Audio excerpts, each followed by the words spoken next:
শ্রীরাম যখন সুগ্রীবের সাথে মাতা সীতাকে খোঁজার জন্য ভ্রমণ করছিলেন, তখন সুগ্রীবের ভৌগোলিক জ্ঞান দেখে শ্রীরাম হতবাক হয়ে গেলেন।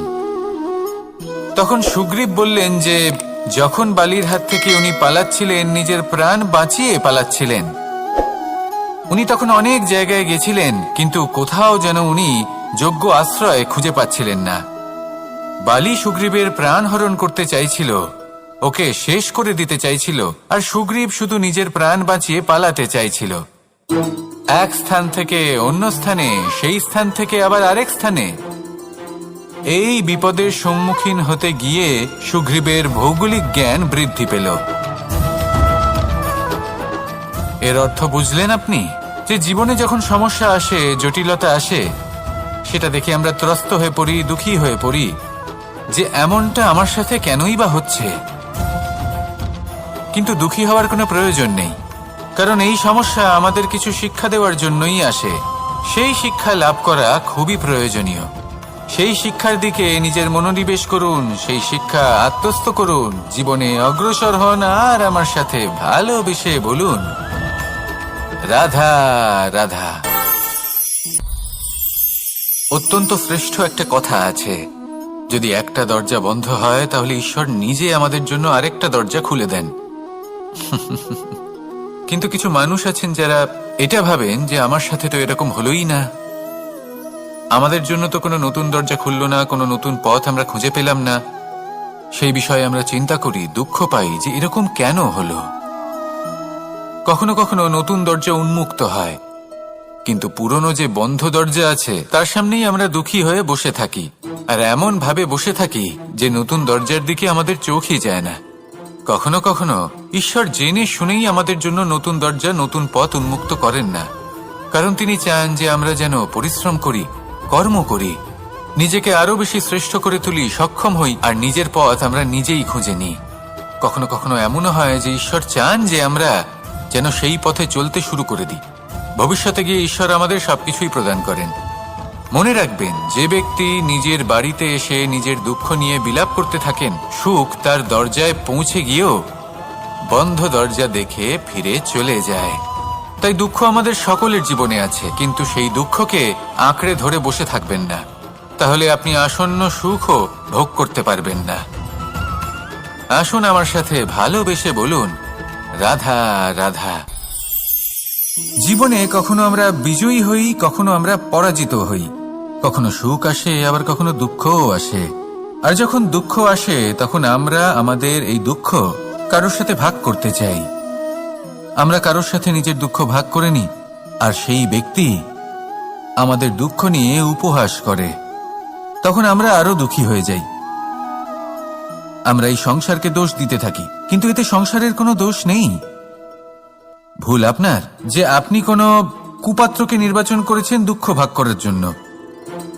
মনে রাখবেন, যদি আপনার শরীরে ক্ষতস্থান তৈরি হয় এবং সেই ক্ষত নিয়ে আপনি প্রত্যেক জায়গায় ঘুরে বেড়ান, প্রত্যেক বাড়িতে আপনি ওষুধ হয়তো নাও পেতে পারেন, কিন্তু সেখানে নুন আপনি অবশ্যই পাবেন। সেই জন্য যখনই দুঃখ পাবেন, শুধু সেই ব্যক্তিদের কথা মনে করুন যারা আপনার দুঃখ, আপনার যন্ত্রণাকে বুঝতে পারবে, যারা আপনার সহায় হবার জন্য প্রস্তুত, আপনাকে সাহায্য করার জন্য প্রস্তুত, আপনার অন্তরকে প্রেরিত করতে প্রস্তুত। তাদের কাছে নয় যারা আপনার দুঃখ নিয়ে উপহাস করে। আসুন আর আমার সাথে ভালোবেসে বলুন, রাধা রাধা। প্রত্যেক মানুষ সাফল্যের শিখরে পৌঁছতে চান, প্রত্যেকেই তার জন্য চেষ্টা করেন, প্রত্যেকেই এটা চান যে নিজের নিজের ক্ষেত্রে আমি সর্বোচ্চ শিখরে পৌঁছব। এবার সবসময় আমাদের প্রতিভা পূর্ণরূপে আমাদের সহায়ক হতে পারে না। কখনো কখনো আমরা সেই কাজ একা করতে পারি না, কখনো কখনো আমাদের সাহায্যের প্রয়োজন পড়ে। আর ঠিক এমন সময় বেশিরভাগ মানুষ ভুল করে ফেলেন। আর ভুল হলো এটাই যে কিছু ব্যক্তি এতটাই তাড়াতাড়ি সাফল্যের শিখরে পৌঁছতে চান যে কারোর হাত ধরে পরবর্তী সিঁড়িতে ওঠার বদলে তিনি কারোর পা ধরে ওপরে যাওয়াটাই শ্রেয় বলে মনে করেন। এবার সাফল্য দুজনেই লাভ করেন, কিন্তু কাহিনীর এখানে সূত্রপাত ঘটে। যে ব্যক্তি কারোর হাত ধরে ওপরে পৌঁছন, সে অন্যের জন্য নিজের হাতটা বাড়িয়ে দেন, তাকে সাহায্য করেন, তাকে প্রেরণা প্রদান করেন। নতুন সম্পর্ক তৈরি হয়, বন্ধুত্বের বৃদ্ধি ঘটে এবং এই শ্রেষ্ঠ সম্পর্কগুলির সাথে উনি শ্রেষ্ঠ জীবন যাপন করেন। অন্যদিকে সেই ব্যক্তি যে কারোর পা ধরে সাফল্য অর্জন করেছিলেন, সেই ব্যক্তি শুধু একজন দাস হয়ে থেকে যান। শুধু তাকে দেওয়া সমস্ত আদেশ পালন করেন তিনি। তার নিজের কোনো ব্যক্তিত্ব গড়ে ওঠে না। সেই জন্য আপনি যখনই সাফল্যের পথে অগ্রসর হচ্ছেন, তখন পথ নির্বাচন সঠিকভাবে করুন, কারণ সাফল্যের ঊর্ধ্বেও একটি অন্য জীবন আছে। আসুন আমার সাথে ভালোবেসে বলুন, রাধা রাধা। জীবনের আরম্ভ থেকে জীবনের শেষ পর্যন্ত হলো একটা যাত্রা। আর এই যে যাত্রা, সেই যাত্রা পথের মাঝেও আমরা অনেক নতুন যাত্রা নির্ধারিত করি, অন্য অনেক লক্ষ্য লাভ করি। এবার প্রশ্ন হলো যে লক্ষ্য বেশি গুরুত্বপূর্ণ নাকি যাত্রা? কেউ বলবে লক্ষ্য বেশি গুরুত্বপূর্ণ, কারণ তার জন্যই আমরা এই যাত্রা স্থির করি। কেউ বলবে যাত্রা বেশি গুরুত্বপূর্ণ, কারণ এই যাত্রা পথে চলতে চলতে আমরা অনেকগুলো শিক্ষা লাভ করি, কর্ম করার জন্য অনেক দিশা খুঁজে পাই। এবার লক্ষ্য এবং যাত্রা এই দুই গুরুত্বপূর্ণ, কিন্তু আরো একটা তথ্য আছে অত্যন্ত গুরুত্বপূর্ণ, যেটা বুঝে নেওয়া খুব প্রয়োজনীয়। আর সেটা হলো আপনার জীবন সাথী। সেই সাথী যে জীবনের সব পদক্ষেপে আপনার সাথে চলবে, আপনার সাথে থাকবে। সেই ব্যক্তির মধ্যে যদি করুণা থাকে, ভালোবাসা থাকে, তাহলে সে আপনাকে সাহায্য করবে, আপনার জন্য আপনার লক্ষ্য নির্ধারণ করবে, আপনাকে জীবনে একটা উচ্চ স্তরে নিয়ে যাবে। কিন্তু যদি সেই ব্যক্তি এর বিপরীত হন, তাহলে কোথাও না কোথাও তাকে পেতে পেতে, তার সাথে থাকতে থাকতে আপনি নিজের লক্ষ্য ত্যাগ করে দেবেন। তাই পথ এবং লক্ষ্য এই দুই নির্বাচন করুন, কিন্তু যখন আপনি জীবন সাথী নির্বাচন করবেন, তখন কিছুটা সাবধানে, না হলে আপনার অভিজ্ঞতা সুখময় নয়, অত্যন্ত দুঃখজনক হতে পারে। আসুন আমার সাথে ভালোবেসে বলুন, রাধা রাধা। সকলের মন আনন্দে ভরিয়ে তোলে কোকিলের মধুর স্বর, কিন্তু এই মধুর স্বর আমরা বর্ষাকালে শুনতে পাই না কেন?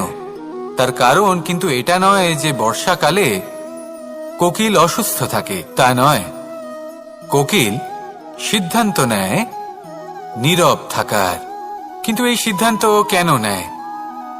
তার কারণ হলো ব্যাঙ। বর্ষার ঋতুতে অনেক ছোট ছোট স্থানে জল জমে, আর সেই কারণে অনেক ব্যাঙের জন্ম হয়। এবার ওই ব্যাঙগুলোর ধ্বনি এতটাই প্রবল হয় যে তাদের মাঝে এই কোকিল যতই মধুর সুরে ডাকুক না কেন, তার স্বর আমাদের কানে পৌঁছবে না। সেই জন্য ও সিদ্ধান্ত নেয় চুপ থাকার। আর এটাই হলো আমাদের জীবনে শিক্ষণীয় বিষয়। আপনি যদি এমন কোথাও থাকেন যেখানে আপনার আশেপাশে মূর্খ মানুষ আছেন, তাহলে সেখানে চুপ করে থাকাই হলো সবথেকে শ্রেষ্ঠ সিদ্ধান্ত। কারণ ওই মূর্খদের চিৎকারের সামনে কেউ আপনার জ্ঞানের কথা বুঝতেই পারবে না। সেই জন্য সেখানে চুপ করে থাকুন। পরবর্তীতে গিয়ে যেমন এই ব্যাঙের ডাক, এটা শান্ত হবে আর তারপর থেমে যাবে, ঠিক তেমন মূর্খদের সময় একটা নির্দিষ্ট কালের পর গত হয়, আর তারপরে আসে বিবেকবানদের সময়, আপনার সময়। শুধু ধৈর্য ধরুন।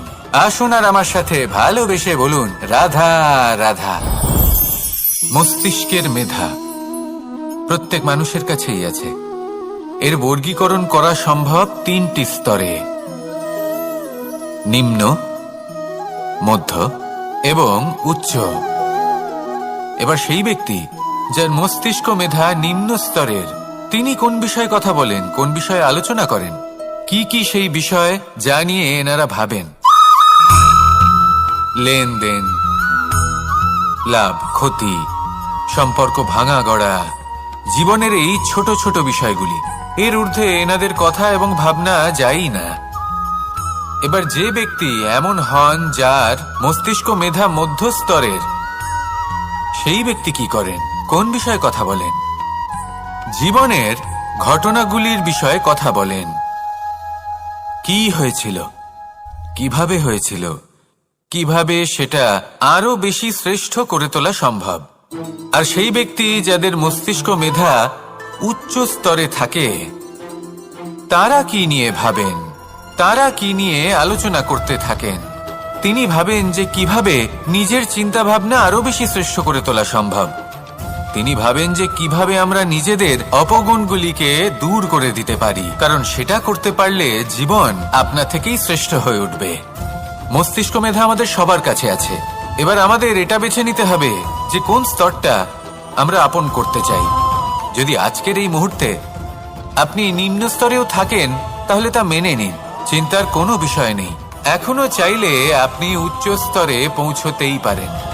সেটাই বেছে নিন, জীবন শ্রেষ্ঠ করে তুলুন আর আমার সাথে ভালোবেসে বলুন রাধা রাধা। এই সংসারের প্রত্যেক মানুষ কোনো না কোনো স্থানে অবশ্যই যান, অনেক অনেক স্থানে তাদের যেতে হয়। এবার এমন কিছু মানুষ আছেন যারা সেই স্থানে হয়তো কখনোই যাননি। উদাহরণ হিসেবে বলবো, কিছু মানুষ আছেন যারা মন্দিরে যান, চিকিৎসালয়ে যান, কিছু মানুষ কারোর কারোর বিবাহ উৎসবে যান, আবার কিছু মানুষ আছেন যারা নাস্তিক হন এবং কখনোই মন্দিরে যান না। কিছু মানুষ অসুস্থ হন না, তাই চিকিৎসালয়ে যেতে হয় না। এমনও কিছু মানুষ থাকেন যারা সামাজিক উৎসব থেকে দূরে থাকাটাই পছন্দ করেন। যে কোনো মানুষ হোক, যা কিছুই তার চয়ন হোক না কেন, প্রত্যেক মানুষকে একটি স্থানে অবশ্যই যেতে হয়। এমন একটি স্থান আছে, সেই স্থানের নাম হলো মৃত্যুদ্বার। এবার এটা আবশ্যক নয় যে ঠিক মৃত্যুর পরেই আপনি মৃত্যুদ্বারে পৌঁছে যাবেন। এমন অনেক মানুষ আছেন যারা মৃত্যুর পূর্বেই মৃত্যুদ্বারে পৌঁছে ফিরে এসেছেন, আর তারা অনুভব করেছেন যে এই সংসারের সময় চক্রের সম্মুখে তাদের অস্তিত্ব কতটা ক্ষীণ। ওনারা একথা বুঝে গেছেন। বড় বড় জ্ঞানী মহান ব্যক্তি ছিলেন, তারা এসেছেন, কর্ম করেছেন এবং শেষে তারাও মৃত্যুদ্বারে প্রবেশ করেছেন। অবশেষে তারাও পঞ্চমহাভূতের সাথে মিলিত হয়েছেন। তাহলে আপনার কিসের এত অহংকার? এই জীবনে কেউ অমর নন। জীবনে কতদিন আমরা বাঁচবো এটাও আমরা জানি না। তাই এই জীবন যাপন করুন। এই জীবনের প্রত্যেক মুহূর্ত এমন ভাবে যাপন করুন, এই কথা মাথায় রেখে যে যে কোনো মুহূর্তে আমাদের মৃত্যুদ্বারে প্রবেশ করতে হতে পারে, তাই না? আসুন আর আমার সাথে ভালোবেসে বলুন রাধা রাধা। এই জীবনে তিনটি গুরুত্বপূর্ণ শব্দ আছে যা বোঝা আমাদের কাছে খুব গুরুত্বপূর্ণ, এবং এই তিনটি শব্দের নিজস্ব অর্থ আছে। প্রথম হলো সঙ্গবদ্ধতা, অর্থাৎ একসাথে মিলে কাজ করতে হবে, একসাথে মিলে পরিশ্রম করতে হবে, সামনে এগোতে হবে। এরকম করতে পারলে আপনার শক্তি বৃদ্ধি পাবে, আপনার ক্ষমতা বৃদ্ধি পাবে, আপনি এগোতে পারবেন এবং অনেক দূরে যেতে পারবেন। দ্বিতীয় হলো আত্মবিশ্বাস। হেরে যাওয়া বস্তুও আবার জিতে নিতে পারবেন। যদি আপনার নিজের আত্মবিশ্বাস থাকে তাহলে আপনি কখনো পরাজিত হবেন না। এবং তৃতীয় হলো অহংকার। জয়লাভ করার পরেও কিন্তু এটা আপনাকে পরাজিত করতে পারে। সেই জন্য জীবনে সঙ্গবদ্ধ হন, আত্মবিশ্বাস রাখুন, কিন্তু কখনোই অহংকার করবেন না। এই অহংকার আপনার থেকে সবকিছু কেড়ে নিতে পারে। এই অহংকারের জন্যই মথুরাপতি কংস নিজের পতনের দিকে অগ্রসর হয়েছিলেন। এই অহংকারকে ত্যাগ করুন আর আমার সাথে ভালোবেসে বলুন রাধা রাধা। এই সংসারে সব থেকে বেশি কঠিন কাজ কোনটা? কেউ বলবেন যুদ্ধ করা, কেউ বলবেন ধন অর্জন করা, আবার কেউ বলবেন জ্ঞান অর্জন করা সব থেকে বেশি কঠিন। এবার প্রত্যেক ব্যক্তির নিজস্ব অভিজ্ঞতা আছে আর সেই অনুসারে তার নিজস্ব একটা উত্তর আছে। সাধারণভাবে দেখতে গেলে এই সংসারে সব থেকে কঠিন হলো তপস্যা করা, অর্থাৎ সব কিছু ত্যাগ করে তপস্যায় নিজেকে বিলীন করে দেওয়া। এবার এর থেকে বেশি কঠিন এই সংসারে আর কি বা হতে পারে? এই সংসারে, এই সমাজে, নিজের পরিবারের মধ্যে থেকেও ধৈর্য ধরে সামনে অগ্রসর হওয়া, এটা হলো সব থেকে কঠিন কাজ। কারণ যখন আপনি তপস্যা করেন তখন সেখানে আপনার ধৈর্য ভাঙার মতো কেউ থাকেন না, না কোনো বন্ধু, না কোনো আত্মীয়, না কোনো শত্রু, কেউ না। কিন্তু যখন আপনি এই সমাজে, এই পরিবারে থাকেন, কোনো না কোনো ব্যক্তি এসে আপনার ধৈর্যের বাঁধ ভেঙে দেওয়ার ক্ষমতা রাখেন। তারা আপনার ধৈর্যের বাঁধ ভেঙে দেয়, আর কখনো কখনো তারা অনিচ্ছাকৃতভাবেই সেটা করে থাকেন। কারণ তাদের মানসিকতা আপনার থেকে আলাদা, তাদের কর্ম আপনার থেকে আলাদা, তাদের দৃষ্টিভঙ্গি আপনার থেকে আলাদা, জীবন যাপন আপনার থেকে আলাদা।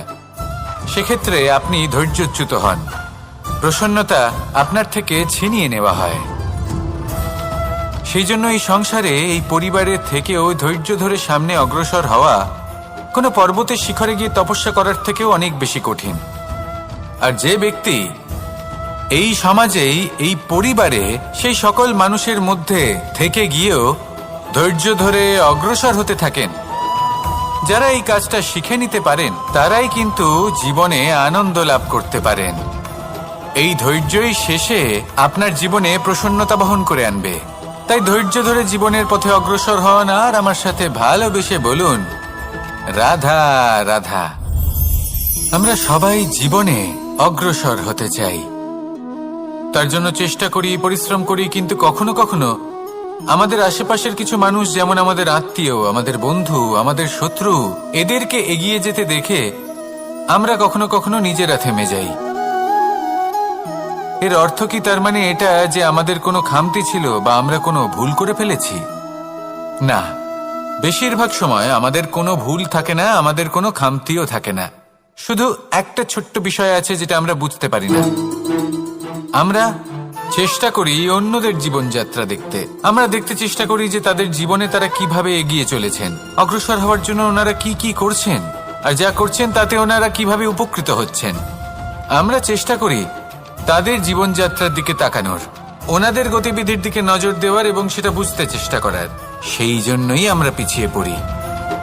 জীবনে যদি আপনি এগোতে চান, তাহলে আপনাকে নিজের নজর সামনের দিকে রাখতে হবে, পদক্ষেপও সেই অনুযায়ী নিয়ে সামনে এগোতে হবে। নিজের গতিবিধি লক্ষ্য করুন, নিজের পরিকল্পনা বিচার করুন, নিজের চেষ্টা, নিজের অভিজ্ঞতার দিকে নজর দিন, আর সেই মতো অগ্রসর হন। এমন কোনো সাফল্য নেই যে আপনি লাভ করতে পারবেন না। আসুন আমার সাথে ভালোবেসে বলুন, রাধা রাধা। এই সংসারে এমন অনেক মানুষ আছেন যারা এটা চান যে সবকিছু তাদের ইচ্ছা অনুসারে চলবে এবং সেই চেষ্টাই করতে থাকেন। কিন্তু সত্যি হলো এটাই যে এই সংসারের নির্মাণ কোনো মানুষ করেনি, এবং সেই জন্য এই সংসার কোনো মানুষের ইচ্ছা অনুসারে চলবে না, বরং মানুষকে সংসারের ইচ্ছা অনুসারে চলতে হবে। যদি আপনার জীবনে এমন কোনো পরিস্থিতি আসে যাতে আপনি হয়তো দুঃখ পেলেন, কষ্ট পেলেন এবং সেটা বদলাতে চান, তাহলে তা বদলানোর চেষ্টা করুন। যদি অসফল হন তাহলে আবার চেষ্টা করুন, নিরন্তর চেষ্টা করুন। কিন্তু যদি না করতে পারেন তাহলে মেনে নিন যে এই পরিস্থিতি বদলানো সম্ভব নয়। সেই পরিস্থিতিকে বদলানোর চেষ্টাকে ত্যাগ করে দিন। যদি চান তাহলে সেই পরিস্থিতি থেকে দূরে চলে যেতে পারেন, কিন্তু নিজেকে প্রসন্ন রাখুন। আপনার এই শরীর, এই মন, এই জীবন আপনি লাভ করেছেন, তাই আপনার কর্তব্য হলো নিজের যত্ন নেওয়া, নিজেকে প্রসন্ন রাখা। আপনি যদি নিজেকে প্রসন্ন রাখেন তাহলেই এই সংসারকে আপনি প্রসন্ন রাখতে চেষ্টা করতে পারবেন। তাহলে প্রসন্ন থাকুন আর মনে এই প্রসন্নতা নিয়ে বলুন, রাধা রাধা। এই হাঁড়িটাকে দেখুন, এই হাঁড়িটা মাটি দ্বারা নির্মিত, আর এই বস্তুটি আমার খুবই প্রিয়। ছোটবেলায় মা এই হাঁড়িতেই মাখন বানিয়ে রাখতেন, কিন্তু যেই আমি সুযোগ পেতাম আমি সেই হাঁড়ি ভেঙে সমস্ত মাখন খেয়ে ফেলতাম। কিন্তু আমার মনে হয় একটা বিশেষ ব্যাপার আছে, যখনই এটার মধ্যে মাখন রাখা হতো তখন মাখন ঠান্ডা হয়ে যেত। আর আমি ভাবতাম এটা কিভাবে সম্ভব হতে পারে, যেখানে এটা নিজেই নির্মিত হয়েছে আগুনে তপ্ত হয়ে।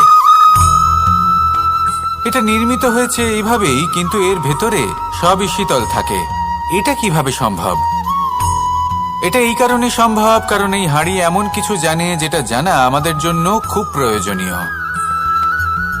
যার জন্ম হয়েছে মাটি থেকে, যার ভবিষ্যৎ হলো মাটি, আর ভেঙে যাওয়ার পরে যা কি সেই মাটিতেই মিশে যেতে হবে, তার নিজের অন্তরে অহংবোধের উত্তাপ ধরে রেখে কি লাভ?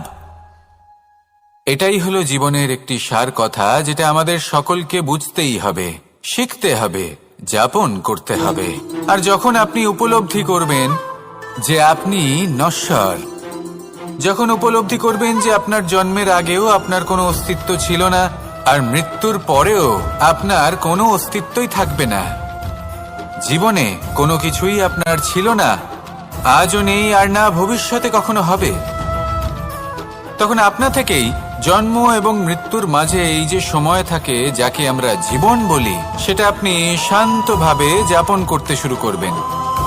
সেই জন্য জীবনে কখনোই অহংকার করবেন না, শুধু শুরু এবং শেষের কথা মনে রাখবেন। তাহলে আজকের এই বর্তমান শান্তিপূর্বক প্রসন্ন চিত্তে যাপন করতে পারবেন এবং এই মন প্রসন্ন হয়ে বলবে, রাধা রাধা। আজ আমি আপনাদের একটা কাহিনী শোনাবো।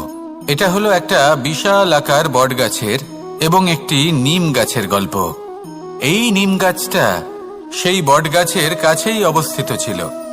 একদিন কয়েকজন কাঠুরে বনে প্রবেশ করলেন। তাদের দেখে এই নিম গাছ খুব ভয়ভীত হয়ে পড়ল। ও সেই বটগাছের কাছে সাহায্য চাইল। বলল যে, হে বটগাছ, আমাকে সাহায্য করুন, আপনার এই শাখা প্রশাখা দ্বারা আমাকে ঢেকে রাখুন, যাতে এই কাঠুরেরা আমাকে দেখতে না পান আর আমি বেঁচে যাই। কিন্তু সেই বটগাছ ছিল অসম্ভব অহংকারী। নিজের অহংকারে সে মত্ত হয়েছিল। সে না ওকে উত্তর দিল আর না ওকে সাহায্য করল। সেই কাঠুরেগণ এলেন, নিম গাছটা কাটলেন আর চলে গেলেন। কিছুদিন পরে আবার সেই কাঠুরেগণ সেই বনে এলেন আর এইবার তাদের কুঠার দ্বারা বটগাছে আঘাত করতে শুরু করলেন। এই প্রহার সহ্য করতে করতে বটগাছটি দেখল ও বুঝতে পারল যে সেই কুঠারগুলি নির্মিত হয়েছে সেই নিম গাছের ডাল দিয়েই। এবার এই ভুলটাই বেশিরভাগ মানুষই করে বসেন, বিশেষ করে তখন যখন তার কাছে শক্তি থাকে, সাফল্য আসে। নিজের অহংকারে মত্ত হয়ে দুর্বল ব্যক্তিকে আঘাত করে, তাদের কষ্ট দেয়। কখনো এটা ভাবে না যে ভবিষ্যতে এরাই তাদের পতনের কারণ হতে পারে। তাই যদি আপনার কাছে শক্তি থাকে আর আপনি সাফল্য লাভ করতে থাকেন, তাহলে নিজেকে শান্ত করুন এবং এই অহংকারকে ত্যাগ করুন। যদি কেউ দুর্বল হয় তাহলে তাকে আঘাত করবেন না, তাকে কষ্ট দেবেন না, বরং তাকে সাহায্য করুন, পারলে তাকে রক্ষা করুন। আসুন আর আমার সাথে ভালোবেসে বলুন, রাধা রাধা। আমাদের জীবনে সবসময় এটাই শেখানো হয় যে কখনো কারোর নিন্দা করবে না। কিন্তু আজকের দিনে সত্য হলো এটাই যে প্রত্যেক ব্যক্তি কোনো না কোনো সময় কোনো না কোনো মানুষের নিন্দা করেই থাকেন। এবার আপনি কারোর নিন্দা করলে সবসময় এর অর্থ এটা নয় যে আপনার মন মলিন। কখনো কখনো এমন কিছু পরিস্থিতির জন্ম হয়, কিছু ব্যক্তি আমাদের এমন দুঃখ দেন যে সেই দুঃখের বশে আমরা নিন্দা করতে শুরু করি। এবার নিন্দার বিষয়ে এমন এক সত্য আছে যেটা জানা প্রয়োজনীয়, যেটা আমি আপনাকে একটা উদাহরণ দিয়ে বোঝাবো। আপনি কখনো একটা চিত্র অঙ্কন করতে চেষ্টা করবেন, যতক্ষণ না সেই রং আমাদের হাতে লেগে যাচ্ছে ততক্ষণ আমাদের সেই চিত্র পূর্ণই হয় না। এবার এটাই হয় নিন্দার ক্ষেত্রেও।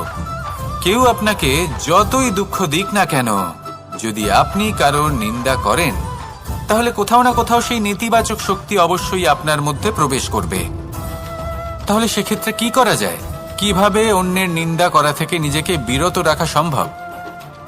একটাই পথ আছে, একটাই বিকল্প আছে, নিজের বিকাশ। নিজের বিকাশের পথে অগ্রসর হতে থাকুন। নিজের কাজে এতটাই নিমজ্জিত হয়ে যান যে কারো নিন্দা করার মতো কোনো সময় যেন আপনার হাতে না থাকে। তাতে আপনার মনও মলিন হবে না, আর জীবনে অনেক দরজা আপনার জন্য খুলে যাবে। আসুন আমার সাথে ভালোবেসে বলুন, রাধা রাধা।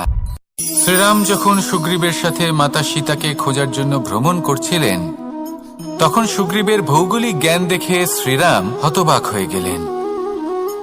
তখন সুগ্রীব বললেন যে যখন বালির হাত থেকে উনি পালাচ্ছিলেন, নিজের প্রাণ বাঁচিয়ে পালাচ্ছিলেন, উনি তখন অনেক জায়গায় গেছিলেন, কিন্তু কোথাও যেন উনি যোগ্য আশ্রয় খুঁজে পাচ্ছিলেন না।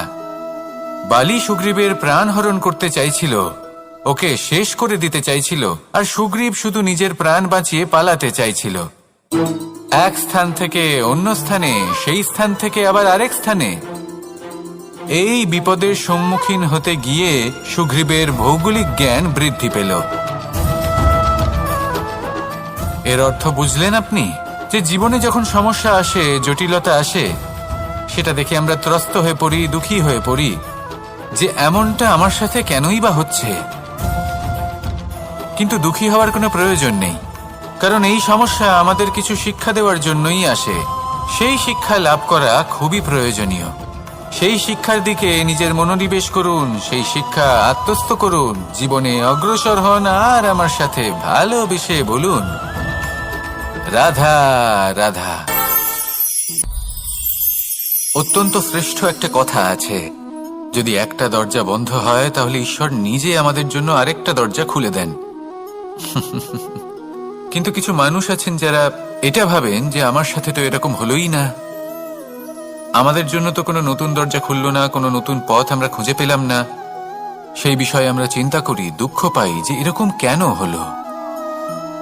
কখনো কখনো নতুন দরজা উন্মুক্ত হয়, কিন্তু পুরনো যে বন্ধ দরজা আছে তার সামনেই আমরা দুঃখী হয়ে বসে থাকি, আর এমন ভাবে বসে থাকি যে নতুন দরজার দিকে আমাদের চোখই যায় না।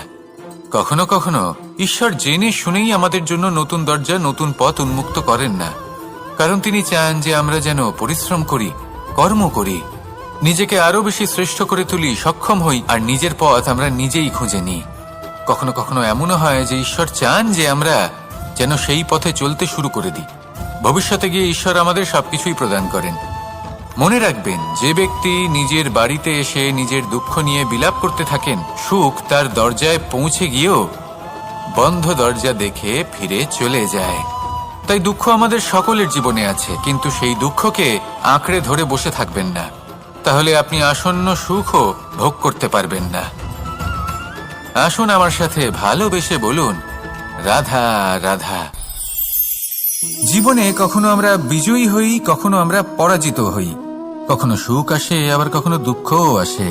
আর যখন দুঃখ আসে তখন আমরা আমাদের এই দুঃখ কারোর সাথে ভাগ করতে চাই। আমরা কারোর সাথে নিজের দুঃখ ভাগ করে নিই, আর সেই ব্যক্তি আমাদের দুঃখ নিয়ে উপহাস করে। তখন আমরা আরো দুঃখী হয়ে যাই। আমরা এই সংসারকে দোষ দিতে থাকি, কিন্তু এতে সংসারের কোনো দোষ নেই। ভুল আপনার যে আপনি কোনো কুপাত্রকে নির্বাচন করেছেন দুঃখ ভাগ করার জন্য। মনে রাখবেন, যদি আপনার শরীরে ক্ষতস্থান তৈরি হয় এবং সেই ক্ষত নিয়ে আপনি প্রত্যেক জায়গায় ঘুরে বেড়ান, প্রত্যেক বাড়িতে আপনি ওষুধ হয়তো নাও পেতে পারেন, কিন্তু সেখানে নুন আপনি অবশ্যই পাবেন। সেই জন্য যখনই দুঃখ পাবেন, শুধু সেই ব্যক্তিদের কথা মনে করুন যারা আপনার দুঃখ, আপনার যন্ত্রণাকে বুঝতে পারবে, যারা আপনার সহায় হবার জন্য প্রস্তুত, আপনাকে সাহায্য করার জন্য প্রস্তুত, আপনার অন্তরকে প্রেরিত করতে প্রস্তুত। তাদের কাছে নয় যারা আপনার দুঃখ নিয়ে উপহাস করে। আসুন আর আমার সাথে ভালোবেসে বলুন, রাধা রাধা। প্রত্যেক মানুষ সাফল্যের শিখরে পৌঁছতে চান, প্রত্যেকেই তার জন্য চেষ্টা করেন, প্রত্যেকেই এটা চান যে নিজের নিজের ক্ষেত্রে আমি সর্বোচ্চ শিখরে পৌঁছব। এবার সবসময় আমাদের প্রতিভা পূর্ণরূপে আমাদের সহায়ক হতে পারে না। কখনো কখনো আমরা সেই কাজ একা করতে পারি না, কখনো কখনো আমাদের সাহায্যের প্রয়োজন পড়ে। আর ঠিক এমন সময় বেশিরভাগ মানুষ ভুল করে ফেলেন। আর ভুল হলো এটাই যে কিছু ব্যক্তি এতটাই তাড়াতাড়ি সাফল্যের শিখরে পৌঁছতে চান যে কারোর হাত ধরে পরবর্তী সিঁড়িতে ওঠার বদলে তিনি কারোর পা ধরে ওপরে যাওয়াটাই শ্রেয় বলে মনে করেন। এবার সাফল্য দুজনেই লাভ করেন, কিন্তু কাহিনীর এখানে সূত্রপাত ঘটে। যে ব্যক্তি কারোর হাত ধরে ওপরে পৌঁছন, সে অন্যের জন্য নিজের হাতটা বাড়িয়ে দেন, তাকে সাহায্য করেন, তাকে প্রেরণা প্রদান করেন। নতুন সম্পর্ক তৈরি হয়, বন্ধুত্বের বৃদ্ধি ঘটে, এবং এই শ্রেষ্ঠ সম্পর্কগুলির সাথে উনি শ্রেষ্ঠ জীবন যাপন করেন। অন্যদিকে সেই ব্যক্তি যে কারোর পা ধরে সাফল্য অর্জন করেছিলেন, সেই ব্যক্তি শুধু একজন দাস হয়ে থেকে যান, শুধু তাকে দেওয়া সমস্ত আদেশ পালন করেন তিনি। তার নিজের কোনো ব্যক্তিত্ব গড়ে ওঠে না। সেই জন্য আপনি যখনই সাফল্যের পথে অগ্রসর হচ্ছেন, তখন পথ নির্বাচন সঠিকভাবে করুন, কারণ সাফল্যের ঊর্ধ্বেও একটি অন্য জীবন আছে। আসুন আমার সাথে ভালোবেসে বলুন রাধা রাধা। জীবনের আরম্ভ থেকে জীবনের শেষ পর্যন্ত হলো একটা যাত্রা। আর এই যে যাত্রা, সেই যাত্রা পথের মাঝেও আমরা অনেক নতুন যাত্রা নির্ধারিত করি, অন্য অনেক লক্ষ্য লাভ করি। এবার প্রশ্ন হলো যে লক্ষ্য বেশি গুরুত্বপূর্ণ নাকি যাত্রা? কেউ বলবে লক্ষ্য বেশি গুরুত্বপূর্ণ, কারণ তার জন্যই আমরা এই যাত্রা স্থির করি। কেউ বলবে যাত্রা বেশি গুরুত্বপূর্ণ, কারণ এই যাত্রা পথে চলতে চলতে আমরা অনেকগুলো শিক্ষা লাভ করি, কর্ম করার জন্য অনেক দিশা খুঁজে পাই। এবার লক্ষ্য এবং যাত্রা এই দুই গুরুত্বপূর্ণ, কিন্তু আরো একটা তথ্য আছে অত্যন্ত গুরুত্বপূর্ণ, যেটা বুঝে নেওয়া খুব প্রয়োজনীয়। আর সেটা হলো আপনার জীবন সাথী। সেই সাথী যে জীবনের সব পদক্ষেপে আপনার সাথে চলবে, আপনার সাথে থাকবে। সেই ব্যক্তির মধ্যে যদি করুণা থাকে, ভালোবাসা থাকে, তাহলে সে আপনাকে সাহায্য করবে, আপনার জন্য আপনার লক্ষ্য নির্ধারণ করবে, আপনাকে জীবনে একটা উচ্চ স্তরে নিয়ে যাবে। কিন্তু যদি সেই ব্যক্তি এর বিপরীত হন, তাহলে কোথাও না কোথাও তাকে পেতে পেতে, তার সাথে থাকতে থাকতে আপনি নিজের লক্ষ্য ত্যাগ করে দেবেন। তাই পথ এবং লক্ষ্য এই দুই নির্বাচন করুন, কিন্তু যখন আপনি জীবন সাথী নির্বাচন করবেন তখন কিছুটা সাবধানে, না হলে আপনার অভিজ্ঞতা সুখময় নয়, অত্যন্ত দুঃখজনক হতে পারে। আসুন আমার সাথে ভালোবেসে বলুন রাধা রাধা। সকলের মন আনন্দে ভরিয়ে তোলে কোকিলের মধুর স্বর, কিন্তু এই মধুর স্বর আমরা বর্ষাকালে শুনতে পাই না কেন? তার কারণ কিন্তু এটা নয় যে বর্ষাকালে কোকিল অসুস্থ থাকে, তা নয়। কোকিল সিদ্ধান্ত নেয় নীরব থাকার, কিন্তু এই সিদ্ধান্ত কেন নেয়? তার কারণ হলো ব্যাঙ। বর্ষার ঋতুতে অনেক ছোট ছোট স্থানে জল জমে, আর সেই কারণে অনেক ব্যাঙের জন্ম হয়। এবার ওই ব্যাঙগুলোর ধ্বনি এতটাই প্রবল হয় যে তাদের মাঝে এই কোকিল যতই মধুর সুরে ডাকুক না কেন, তার স্বর আমাদের কানে পৌঁছবে না। সেই জন্য ও সিদ্ধান্ত নেয় চুপ থাকার। আর এটাই হলো আমাদের জীবনের শিক্ষণীয় বিষয়। আপনি যদি এমন কোথাও থাকেন যেখানে আপনার আশেপাশে মূর্খ মানুষ আছেন, তাহলে সেখানে চুপ করে থাকাই হলো সবথেকে শ্রেষ্ঠ সিদ্ধান্ত। কারণ ওই মূর্খদের চিৎকারের সামনে কেউ আপনার জ্ঞানের কথা বুঝতেই পারবে না। সেই জন্য সেখানে চুপ করে থাকুন। পরবর্তীতে গিয়ে যেমন এই ব্যাঙের ডাক, এটা শান্ত হবে আর তারপর থেমে যাবে, ঠিক তেমন মূর্খদের সময় একটা নির্দিষ্ট কালের পর গত হয়, আর তারপরে আসে বিবেকবানদের সময়, আপনার সময়। শুধু ধৈর্য ধরুন। আসুন আর আমার সাথে ভালোবেসে বলুন রাধা রাধা। মস্তিষ্কের মেধা প্রত্যেক মানুষের কাছেই আছে। এর বর্গীকরণ করা সম্ভব তিনটি স্তরে: নিম্ন, মধ্য এবং উচ্চ। এবার সেই ব্যক্তি যার মস্তিষ্ক মেধা নিম্ন স্তরের, তিনি কোন বিষয়ে কথা বলেন, কোন বিষয়ে আলোচনা করেন, কি কি সেই বিষয় যা নিয়ে এনারা ভাবেন? লেনদেন, লাভ ক্ষতি, সম্পর্ক ভাঙা গড়া, জীবনের এই ছোট ছোট বিষয়গুলি। এর ঊর্ধ্বে এনাদের কথা এবং ভাবনা যায়ই না। এবার যে ব্যক্তি এমন হন যার মস্তিষ্ক মেধা মধ্যস্তরের, সেই ব্যক্তি কি করেন, কোন বিষয়ে কথা বলেন? জীবনের ঘটনাগুলির বিষয়ে কথা বলেন। কি হয়েছিল, কিভাবে হয়েছিল, কিভাবে সেটা আরো বেশি শ্রেষ্ঠ করে তোলা সম্ভব। আর সেই ব্যক্তি যাদের মস্তিষ্ক মেধা উচ্চ স্তরে থাকে, তারা কি নিয়ে ভাবেন, তারা কি নিয়ে আলোচনা করতে থাকেন? তিনি ভাবেন যে কিভাবে নিজের চিন্তা ভাবনা আরো বেশি শ্রেষ্ঠ করে তোলা সম্ভব। তিনি ভাবেন যে কিভাবে আমরা নিজেদের অপগুণগুলিকে দূর করে দিতে পারি, কারণ সেটা করতে পারলে জীবন আপনা থেকেই শ্রেষ্ঠ হয়ে উঠবে। মস্তিষ্ক মেধা আমাদের সবার কাছে আছে। এবার আমাদের এটা বেছে নিতে হবে যে কোন স্তরটা আমরা আপন করতে চাই। যদি আজকের এই মুহূর্তে আপনি নিম্ন স্তরেও থাকেন, তাহলে তা মেনে নিন, চিন্তার কোনো বিষয় নেই। এখনো চাইলে আপনি উচ্চ স্তরে পৌঁছতেই পারেন। সেটাই বেছে নিন জীবন শ্রেষ্ঠ করে তুলুন আর আমার সাথে ভালোবেসে বলুন, রাধা রাধা। এই সংসারের প্রত্যেক মানুষ কোনো না কোনো স্থানে অবশ্যই যান, অনেক অনেক স্থানে তাদের যেতে হয়। এবার এমন কিছু মানুষ আছেন যারা সেই স্থানে হয়তো কখনোই যাননি। উদাহরণ হিসেবে বলবো, কিছু মানুষ আছেন যারা মন্দিরে যান, চিকিৎসালয়ে যান, কিছু মানুষ কারোর বিবাহ উৎসবে যান, আবার কিছু মানুষ আছেন যারা নাস্তিক হন এবং কখনোই মন্দিরে যান না। কিছু মানুষ অসুস্থ হন না, তাই চিকিৎসালয়ে যেতে হয় না। এমনও কিছু মানুষ থাকেন যারা সামাজিক উৎসব থেকে দূরে থাকাটাই পছন্দ করেন। যে কোনো মানুষ হোক, যা কিছুই তার চয়ন হোক না কেন, প্রত্যেক মানুষকে একটি স্থানে অবশ্যই যেতে হয়। এমন একটি স্থান আছে, সেই স্থানের নাম হলো মৃত্যুদ্বার। এবার এটা আবশ্যক নয় যে ঠিক মৃত্যুর পরেই আপনি মৃত্যুদ্বারে পৌঁছে যাবেন। এমন অনেক মানুষ আছেন যারা মৃত্যুর পূর্বেই মৃত্যুদ্বারে পৌঁছে ফিরে এসেছেন, আর তারা অনুভব করেছেন যে এই সংসারের সময় চক্রের সম্মুখে তাদের অস্তিত্ব কতটা ক্ষীণ। ওনারা এই কথা বুঝে গেছেন। বড় বড় জ্ঞানী মহান ব্যক্তি ছিলেন, তারা এসেছেন, কর্ম করেছেন এবং শেষে তারাও মৃত্যুদ্বারে প্রবেশ করেছেন।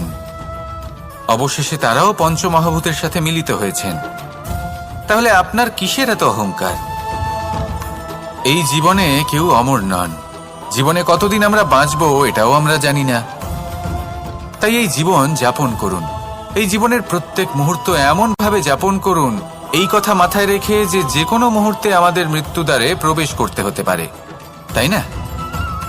আসুন আর আমার সাথে ভালোবেসে বলুন, রাধা রাধা। এই জীবনে তিনটি গুরুত্বপূর্ণ শব্দ আছে যা বোঝা আমাদের কাছে খুব গুরুত্বপূর্ণ, এবং এই তিনটি শব্দের নিজস্ব অর্থ আছে। প্রথম হলো সঙ্গবদ্ধতা, অর্থাৎ একসাথে মিলে কাজ করতে হবে, একসাথে মিলে পরিশ্রম করতে হবে, সামনে এগোতে হবে। এরকম করতে পারলে আপনার শক্তি বৃদ্ধি পাবে, আপনার ক্ষমতা বৃদ্ধি পাবে, আপনি এগোতে পারবেন এবং অনেক দূরে যেতে পারবেন। দ্বিতীয় হলো আত্মবিশ্বাস। হেরে যাওয়া বস্তুও আবার জিতে নিতে পারবেন। যদি আপনার নিজের আত্মবিশ্বাস থাকে তাহলে আপনি কখনো পরাজিত হবেন না। এবং তৃতীয় হলো অহংকার। জয়লাভ করার পরেও কিন্তু এটা আপনাকে পরাজিত করতে পারে। সেই জন্য জীবনে সঙ্গবদ্ধ হন, আত্মবিশ্বাস রাখুন, কিন্তু কখনোই অহংকার করবেন না। এই অহংকার আপনার থেকে সবকিছু কেড়ে নিতে পারে। এই অহংকারের জন্যই মথুরাপতি কংস নিজের পতনের দিকে অগ্রসর হয়েছিলেন। এই অহংকারকে ত্যাগ করুন আর আমার সাথে ভালোবেসে বলুন, রাধা রাধা। এই সংসারে সব থেকে বেশি কঠিন কাজ কোনটা? কেউ বলবেন যুদ্ধ করা, কেউ বলবেন ধন অর্জন করা, আবার কেউ বলবেন জ্ঞান অর্জন করা সব থেকে বেশি কঠিন। এবার প্রত্যেক ব্যক্তির নিজস্ব অভিজ্ঞতা আছে, আর সেই অনুসারে তার নিজস্ব একটা উত্তর আছে। সাধারণভাবে দেখতে গেলে এই সংসারে সব থেকে কঠিন হলো তপস্যা করা, অর্থাৎ সব কিছু ত্যাগ করে তপস্যায় নিজেকে বিলীন করে দেওয়া। এবার এর থেকে বেশি কঠিন এই সংসারে আর কি বা হতে পারে? এই সংসারে, এই সমাজে নিজের পরিবারের মধ্যে থেকেও ধৈর্য ধরে সামনে অগ্রসর হওয়া, এটা হলো সব থেকে কঠিন কাজ। কারণ যখন আপনি তপস্যা করেন তখন সেখানে আপনার ধৈর্য ভাঙার মতো কেউ থাকেন না, না কোনো বন্ধু, না কোনো আত্মীয়, না কোনো শত্রু, কেউ না। কিন্তু যখন আপনি এই সমাজে, এই পরিবারে থাকেন, কোনো না কোনো ব্যক্তি এসে আপনার ধৈর্যের বাঁধ ভেঙে দেওয়ার ক্ষমতা রাখেন। তারা আপনার ধৈর্যের বাঁধ ভেঙে দেয়, আর কখনো কখনো তারা অনিচ্ছাকৃতভাবেই সেটা করে থাকেন। কারণ তাদের মানসিকতা আপনার থেকে আলাদা, তাদের কর্ম আপনার থেকে আলাদা, তাদের দৃষ্টিভঙ্গি আপনার থেকে আলাদা, জীবন যাপন আপনার থেকে আলাদা। সেক্ষেত্রে আপনি ধৈর্যচ্যুত হন, প্রসন্নতা আপনার থেকে ছিনিয়ে নেওয়া হয়। সেই জন্য এই সংসারে, এই পরিবারের থেকেও ধৈর্য ধরে সামনে অগ্রসর হওয়া কোনো পর্বতের শিখরে গিয়ে তপস্যা করার থেকেও অনেক বেশি কঠিন। আর যে ব্যক্তি এই সমাজেই, এই পরিবারে, সেই সকল মানুষের মধ্যে থেকে গিয়েও ধৈর্য ধরে অগ্রসর হতে থাকেন, যারা এই কাজটা শিখে নিতে পারেন, তারাই কিন্তু জীবনে আনন্দ লাভ করতে পারেন। এই ধৈর্যই শেষে আপনার জীবনে প্রসন্নতা বহন করে আনবে। তাই ধৈর্য ধরে জীবনের পথে অগ্রসর হন আর আমার সাথে ভালোবেসে বলুন,